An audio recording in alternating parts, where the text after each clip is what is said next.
ನಮಸ್ಕಾರ ಸ್ನೇಹಿತರೆ, ಹೇಗಿದ್ರೆ ಎಲ್ಲರೂ ಚೆನ್ನಾಗಿದ್ದಾರೆ ಅನ್ಕೊಳ್ಳಿ ಸ್ನೇಹಿತರೆ. ಎಲ್ರಿಗೂ ಎಸ್ ಪಿ ವಿ ಮೀಡಿಯಾದ ಮತ್ತೊಂದು ವಿಡಿಯೋಕ್ಕೆ ತಮಗೆಲ್ರಿಗೂ ಸ್ವಾಗತ ಸುಸ್ವಾಗತ.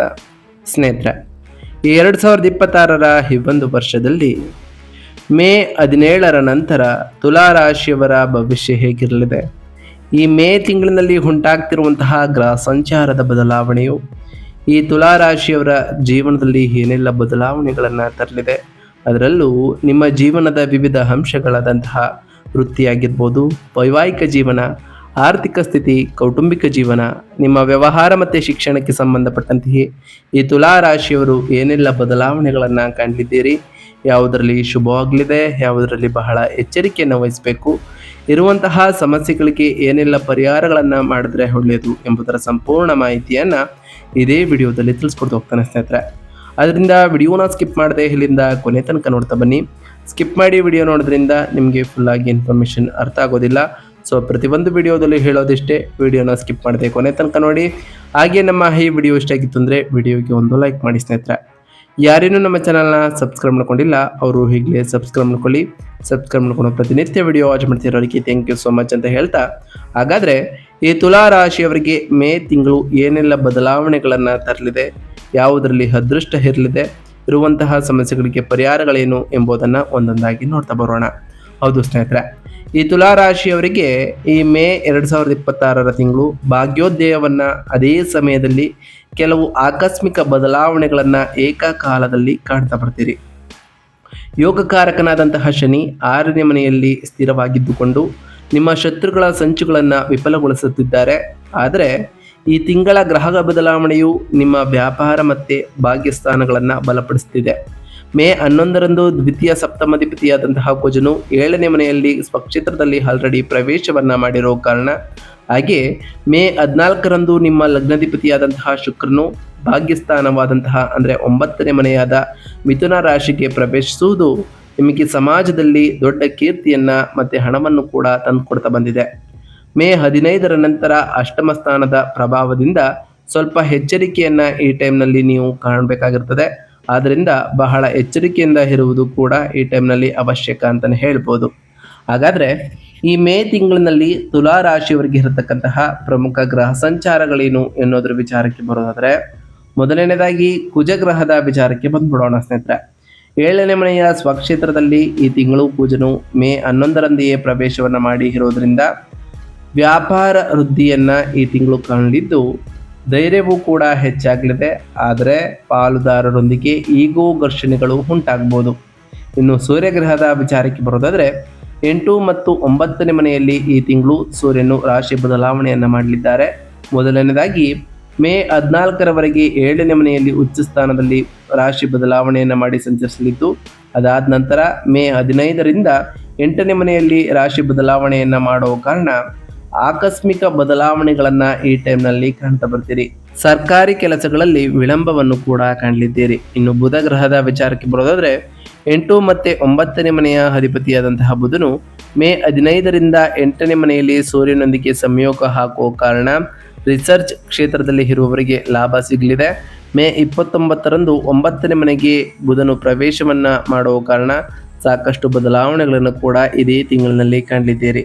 ಇನ್ನು ಶನಿ ಗ್ರಹದ ವಿಚಾರಕ್ಕೆ ಬರೋದಾದರೆ, 6ನೇ ಮನೆಯ ಮೀನ ರಾಶಿಯಲ್ಲಿ ಯಥಸ್ಥಿತಿಯಲ್ಲಿ ಇರತಕ್ಕಂತಹ ಶನಿಯು ಶತ್ರುಗಳ ಮೇಲೆ ಜಯವನ್ನು ತಂದುಕೊಡಲಿದ್ದು, ಉದ್ಯೋಗದಲ್ಲಿ ಸ್ಥಿರತೆ, ಶ್ರಮಕ್ಕೆ ತಕ್ಕಂತಹ ಪ್ರತಿಫಲ ಈ ರಾಶಿಯವರಿಗೆ ದೊರೆಯಲಿದೆ. ಇನ್ನು ಗುರುಗ್ರಹದ ವಿಚಾರಕ್ಕೆ ಬರೋದಾದರೆ, 9ನೇ ಮನೆಯ ಮಿಥುನ ರಾಶಿಯಲ್ಲಿ ಯಥಸ್ಥಿತಿಯಲ್ಲಿ ಇರತಕ್ಕಂತಹ ಗುರು ದೂರದ ಪ್ರಯಾಣಗಳು ಲಾಭವನ್ನು ತರಲಿದೆ. ಆಧ್ಯಾತ್ಮಿಕ ಗುರುಗಳ ಆಶೀರ್ವಾದವನ್ನು ಕೂಡ ಈ ರಾಶಿಯವರು ಕಂಡಿದ್ದೀರಿ ಅಂತಲೇ ಹೇಳ್ಬೋದು. ಇನ್ನು ಶುಕ್ರ ಗ್ರಹದ ವಿಚಾರಕ್ಕೆ ಬರೋದಾದರೆ, 8 ಮತ್ತು 9ನೇ ಮನೆಯಲ್ಲಿ ಇರತಕ್ಕಂತಹ ಶುಕ್ರನು ಮೇ 14ರವರೆಗೆ 8ನೇ ಮನೆಯಲ್ಲಿ ಇರೋ ಕಾರಣ ಸಾಕಷ್ಟು ಆರೋಗ್ಯದ ಬಗ್ಗೆ ಎಚ್ಚರಿಕೆಯನ್ನು ಕಾಣ್ತೀರಿ. ಆದರೆ ಮೇ 14ರಿಂದ 9ನೇ ಮನೆಯಲ್ಲಿ ಪ್ರವೇಶವನ್ನು ಮಾಡೋ ಕಾರಣ ಅಂದರೆ ಈ ಟೈಮ್ನಲ್ಲಿ ನಿಮ್ಮ ಅದೃಷ್ಟ ಶುಕ್ರನ ಸಂಚಾರದಿಂದ ಹೆಚ್ಚಾಗಲಿದೆ. ತೀರ್ಥಯಾತ್ರೆಗಳಿಗೆ ಹೋಗುವಂತಹ ಸಂಭವವು ಕೂಡ ಜಾಸ್ತಿ ಇರಲಿದ್ದು, ತಂದೆಯ ಬೆಂಬಲವೂ ಕೂಡ ಈ ರಾಶಿಯವರಿಗೆ ದೊರೆಯಲಿದೆ ಅಂತಲೇ ಹೇಳ್ಬೋದು. ಒಟ್ಟಾರೆಯಾಗಿ ಸಾಕಷ್ಟು ಬದಲಾವಣೆಗಳನ್ನು ಈ ರಾಶಿಯವರು ಕಂಡಿದ್ದೀರಿ ಅಂತಲೇ ಹೇಳ್ಬೋದು ಸ್ನೇಹಿತರೆ. 6ನೇ ಮನೆಯಲ್ಲಿ ಯೋಗಕಾರಕನಾದಂತಹ ಶನಿ ಇರುವುದರಿಂದ ಕಚೇರಿಯಲ್ಲಿ ನಿಮ್ಮ ಸಾಮರ್ಥ್ಯ ಏನೆಂದು ತೋರಿಸುವಂತಹ ಸಮಯ ಇದಾಗಿರಲಿದೆ. ಅದರಲ್ಲೂ ಮೊದಲನೇ ವಾರದಲ್ಲಿ ಲಾಭಾಧಿಪತಿಯಾದಂತಹ ಸೂರ್ಯನು 7ನೇ ಮನೆಯಲ್ಲಿ ಉಚ್ಚ ಸ್ಥಾನದಲ್ಲಿ ಇದ್ದ ಕಾರಣ, ಹಾಗೆ ಅದು ನೇರವಾಗಿ ಲಗ್ನವನ್ನು ನೋಡ್ತಿರೋ ಕಾರಣ ಕಚೇರಿಯಲ್ಲಿ ನಿಮ್ಮ ನಾಯಕತ್ವ ಗುಣಗಳಿಗೆ ಉತ್ತಮವಾದಂತಹ ಮನ್ನಣೆಯೂ ಕೂಡ ದೊರೆತಿರ್ತದೆ. ಸಹೋದ್ಯೋಗಿಗಳು ನಿಮ್ಮ ಸಲಹೆಗಳನ್ನು ಕೂಡ ಪಾಲಿಸ್ತಾ ಹೋಗ್ತಾರೆ. ಆದರೆ ಮೇ 15ರ ನಂತರ ಸೂರ್ಯ ಮತ್ತು ಬುಧ 8ನೆಯ ಸ್ಥಾನವಾದ ವೃಷಭ ರಾಶಿಗೆ ಪ್ರವೇಶವನ್ನ ಮಾಡುವ ಕಾರಣ ವೃತ್ತಿ ಜೀವನದಲ್ಲಿ ಸಾಕಷ್ಟು ಬದಲಾವಣೆಗಳನ್ನು ಕಾಣಲಿದ್ದೀರಿ ಅಂತಲೇ ಹೇಳ್ಬೋದು. ಊಹಿಸಿದಂತಹ ವರ್ಗಾವಣೆ ಅಥವಾ ವಿಭಾಗಗಳ ಬದಲಾವಣೆಯನ್ನು ಕೂಡ ಈ ರಾಶಿಯವರು ಕಾಣಬಹುದಾಗಿದೆ. ಮೇಲಾಧಿಕಾರಿಗಳೊಂದಿಗೆ ವಾಗ್ವಾದಕ್ಕೆ ಇಳಿಯದಿರುವುದು ಬಹಳ ಮುಖ್ಯ.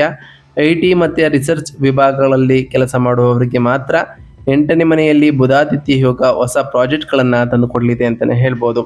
ಇನ್ನು ಈ ರಾಶಿಯವರ ವ್ಯಾಪಾರ ಮತ್ತು ಸ್ವಯಂ ಉದ್ಯೋಗದ ವಿಚಾರಕ್ಕೆ ಬರೋದಾದ್ರೆ, ವ್ಯಾಪಾರಸ್ಥರಿಗಂತೂ ಈ ತಿಂಗಳು ಲಾಭದ ಬೆಳೆಯನ್ನು ನೀಡಲಿದೆ ಅಂತಲೇ ಹೇಳ್ಬೋದು. ಮೇ 11ರಂದು ವ್ಯಾಪಾರ ಸ್ಥಾನಾಧಿಪತಿ ಕುಜನು 7ನೇ ಮನೆಯಲ್ಲಿ ಅಂದರೆ ಸ್ವಕ್ಷೇತ್ರಕ್ಕೆ ಪ್ರವೇಶವನ್ನು ಮಾಡುವ ಕಾರಣ ನಿಮ್ಮ ವ್ಯಾಪಾರ ವೃದ್ಧಿಗೆ ಅತ್ಯಂತ ಅನುಕೂಲಕರವಾಗಿರ್ತದೆ. ನಿಮ್ಮ ನಿರ್ಧಾರಗಳಲ್ಲಿ ವೇಗ ಮತ್ತು ಧೈರ್ಯ ತುಂಬಿರಲಿದೆ ಅಂತಲೇ ಹೇಳ್ಬೋದು. ಪ್ರತಿಸ್ಪರ್ಧಿಗಳು ನಿಮ್ಮ ಮುಂದೆ ನಿಲ್ಲಲಾರರು ಅಂತಲೇ ಹೇಳ್ಬೋದು ಸ್ನೇಹಿತರೆ. ಹಾಗೆ ಈ ಮೇ 14ರವರೆಗೆ ವ್ಯಾಪಾರ ಸ್ಥಾನದಲ್ಲಿ ಉಚ್ಚ ಸ್ಥಾನದಲ್ಲಿ ಸೂರ್ಯನ ಪ್ರಭಾವದಿಂದಾಗಿ ಮೇ 17ರ ನಂತರ ದೊಡ್ಡ ಸಂಸ್ಥೆಗಳೊಂದಿಗೆ ಅಥವಾ ಸರ್ಕಾರಿಗಳೊಂದಿಗೆ ಮಾಡುವಂತಹ ವ್ಯವಹಾರಗಳು ಅತ್ಯಧಿಕ ಲಾಭಗಳನ್ನು ಈ ರಾಶಿಯವರಿಗೆ ನೀಡ್ತಾ ಬರ್ತದೆ. ಪಾಲುದಾರಿಕೆ ವ್ಯಾಪಾರಗಳಲ್ಲಿ ಲಾಭಗಳು ಬಂದರೂ ಸ್ವಕ್ಷೇತ್ರ ಕುಜನ ಪ್ರಭಾವದಿಂದಾಗಿ ಪಾಲುದಾರರ ಮೇಲೆ ಅಧಿಕಾರ ಚಲಾಯಿಸಬೇಕೆಂಬ ನಿಮ್ಮ ಆಲೋಚನೆ ಭಿನ್ನಾಭಿಪ್ರಾಯಗಳಿಗೆ ಬಹಳಷ್ಟು ದಾರಿಯಾಗ್ತಾ ಹೋಗ್ತದೆ. ನಿರ್ಧಾರಗಳನ್ನ ಒಟ್ಟಾಗಿ ತೆಗೆದುಕೊಳ್ಳುವುದು ಕೂಡ ಈ ರಾಶಿಯವರಿಗೆ ಒಳ್ಳೆಯದು ಅಂತಾನೆ ಹೇಳ್ಬೋದು. ಇನ್ನು ಈ ರಾಶಿಯವರ ಧನಲಾಭ ಮತ್ತೆ ಆರ್ಥಿಕ ಸ್ಥಿತಿಯ ವಿಚಾರಕ್ಕೆ ಬರೋದಾದ್ರೆ, ಈ ಮೇ 17ರ ನಂತರ ಬಹಳಷ್ಟು ತೃಪ್ತಿದಾಯಕವಾಗಿರಲಿದೆ. ಧನಾಧಿಪತಿಯಾದಂತಹ ಕುಜನು 7ನೇ ಮನೆಯಲ್ಲಿ ಬಲವಾದ ಸ್ಥಿತಿಯಲ್ಲಿ ಇರುವುದರಿಂದ ದೈನಂದಿನ ಆದಾಯ ಅದ್ಭುತವಾಗಿ ಇರಲಿದ್ದು, ವ್ಯಾಪಾರದ ಮೂಲಕ ಹಣದ ಹರಿವು ಕೂಡ ಹೆಚ್ಚಾಗ್ತಾ ಬರ್ತದೆ. ಅದರಲ್ಲೂ ಮೇ 15ರಿಂದ 11ನೇ ಮನೆಯ ಅಧಿಪತಿ ಸೂರ್ಯ ಮತ್ತೆ 9ನೇ ಮನೆಯ ಅಧಿಪತಿ ಬುಧ ಅಷ್ಟಮ ಸ್ಥಾನದಲ್ಲಿ ಆಲ್ರೆಡಿ ಪ್ರವೇಶವನ್ನ ಮಾಡುವ ಕಾರಣ ಧನಯೋಗವು ಈ ರಾಶಿಯವರಿಗೆ ಹೆಚ್ಚಾಗಲಿದೆ. ಹಳೆಯ ಬಾಕಿಗಳು ಊಹಿಸದ ರೀತಿಯಲ್ಲಿ ವಸೂಲಾಗ್ತಾ ಹೋಗ್ತವೆ.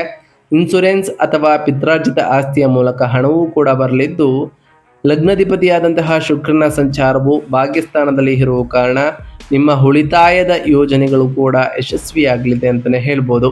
ಇನ್ನು ಆರೋಗ್ಯ ಮತ್ತು ಯೋಗಕ್ಷೇಮದ ವಿಚಾರಕ್ಕೆ ಬರೋದಾದರೆ, 7ನೇ ಮನೆಯಲ್ಲಿ ಉಚ್ಚ ಸ್ಥಾನದಲ್ಲಿ ಸೂರ್ಯನ ದೃಷ್ಟಿ ಲಗ್ನದ ಮೇಲೆ ಬೀಳುವುದರಿಂದ ನಿಮ್ಮಲ್ಲಿ ಉತ್ಸಾಹ ಮತ್ತು ಉಷ್ಣ ಹೆಚ್ಚಾಗಿರಲಿದೆ. ಅಂದರೆ ಪಿತ್ತವು ಕೂಡ ಹೆಚ್ಚಾಗ್ಬೋದು.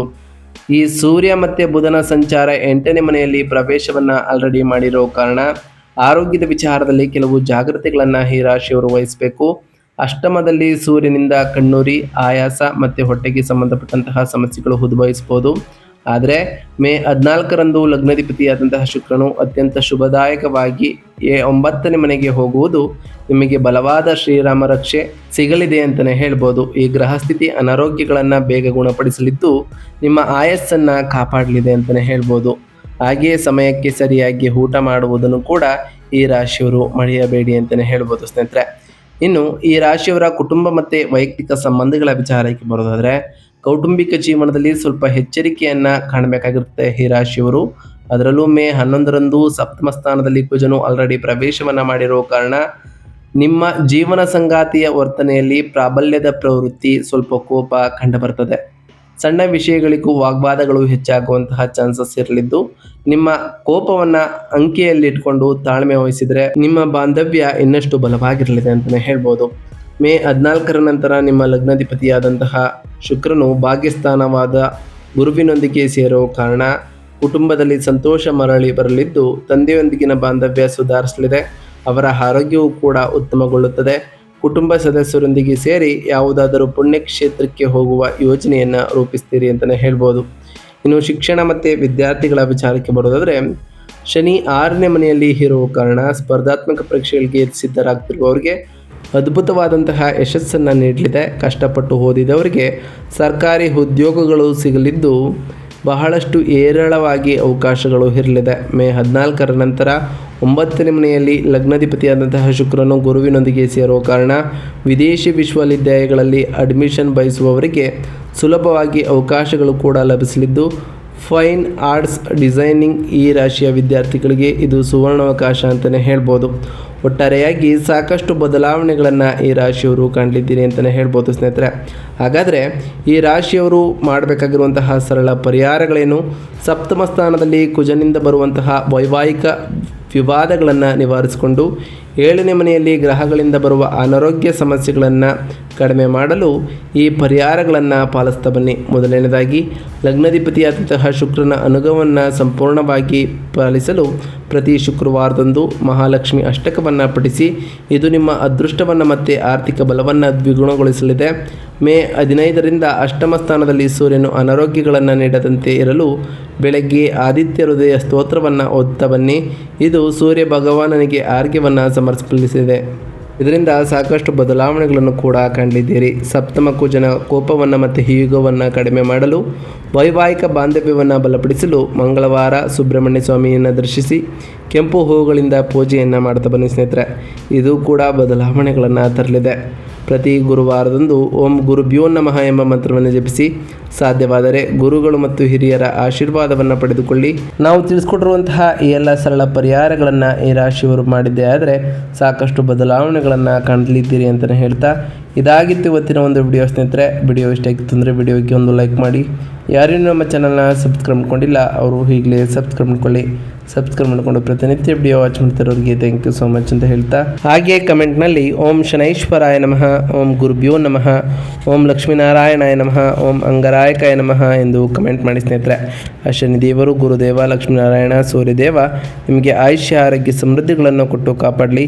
ನೀವು ಅಂದುಕೊಂಡಿರುವಂತಹ ಕಾರ್ಯಗಳು ಯಾವುದೇ ಅಡೆತಡೆ ಇಲ್ಲದೆ ನೆರವೇರಲಿ ಅಂತ ದೇವರಲ್ಲಿ ಕೇಳ್ಕೊಳ್ತಾ ಇವತ್ತಿನ ಒಂದು ವಿಡಿಯೋನ ಮುಗಿಸ್ತಿದ್ದೀನಿ ಸ್ನೇಹಿತರೆ. ಸಿಗ್ತೀನಿ ಮತ್ತೊಂದು ವಿಡಿಯೋದೊಂದಿಗೆ. Thank you for watching.